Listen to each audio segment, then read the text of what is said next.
وہ مولانا احتشام الحق صاحب رحمت اللہ علیہ بڑے اچھے خطیب تھے، عالم خطیب تھے.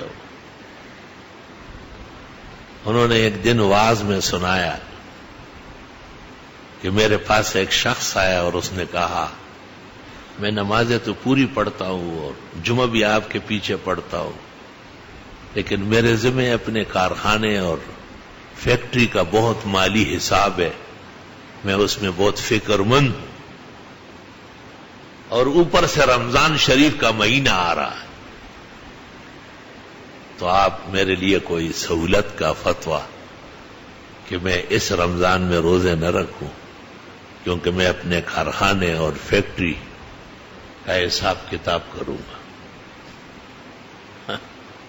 تو مولانا نے ان کو کہا کہ قبل اس کے کہ میں آپ کو اجازت دے دوں، آپ ایک حکایت سن لیں. ایک بڑے میاں کا پاجامہ سلا اور ذرا لمبا سلا، تو اس نے اپنی بیوی کو کہا جو بڑی عورت تھی گھر کی کہ موقع ملے تو ذرا یہ پاجامہ کے 5-6 کاٹے، بہت لمبا ہے. پھر خیال آیا کہ یہ بوڑھی عورت ہے، یہ بھول جائے گی، تو بڑی باوج کو کہا، بڑی بیٹی کو کہا، چھوٹی کو کہا. اتفاق سے جس کو بھی موقع ملا اس نے وہ پاجامہ اٹھایا، کاٹا اور پھر سیا. شام کو جب بڑے میاں گھر آئے اور وہ پاجامہ ان کو پیش کیا گیا تو وہ پاجامہ نہیں تھا، وہ جانگیا بنا ہوا تھا.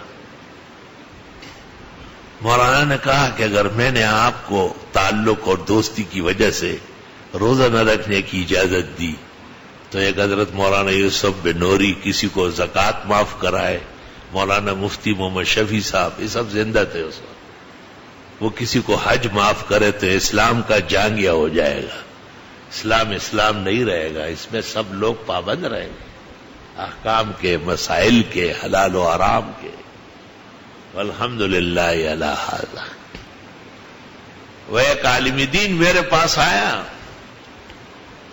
اور اس نے کہا کہ میں منڈی میں امام ہوں، تو میں نے ان لوگوں کو آپ کی تقریر سنائی کہ مفتی صاحب نے آج کہا ہے کہ اگر زندگی خطرے میں پڑ جائے اور مرنا ہی ہو تو پانی پی لے پھر روزے رکھ لیں گے. انہوں نے کہا جاؤ تم اور مفتی صاحب یہ سہولتیں ہمیں نہ دلاؤ، اتنے بڑے بڑے ٹرک ہم بھر رہے ہیں اور ہم روزے سے، اس سے ہماری طاقت میں اضافہ ہو رہا ہے.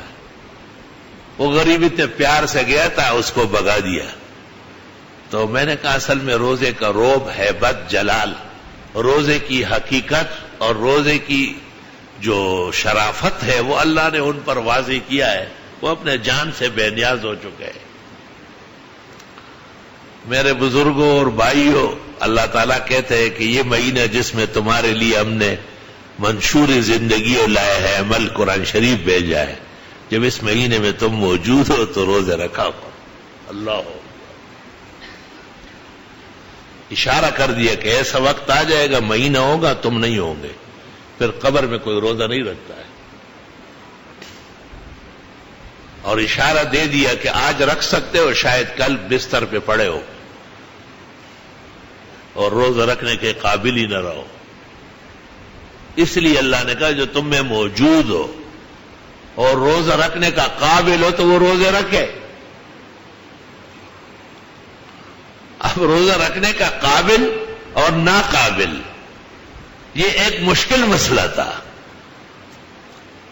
اس لیے اللہ نے خود بیان کیا فمن کان مریضا، جو بیمار ہو، بیماری بڑھ رہی ہو یا موت کا سبب بنتی ہو، او علی سفر، یا سفر پر ہو، شرعی سفر ہو، تو وہ نہ رکھے. فعدۃ من ایام اخر، بعد میں اتنی گنتی پوری کرے جتنے دن سفر رہا اور نہ رکھ سکا، بیماری کی وجہ سے نہ رکھ سکا، اتنے روزے رکھ لے. یرید اللہ بکم اليسر ولا یرید بکم العسر، اللہ تمہارے لیے آسانیاں چاہتا ہے، تمہیں تنگ کرنا نہیں ہے ارادہ.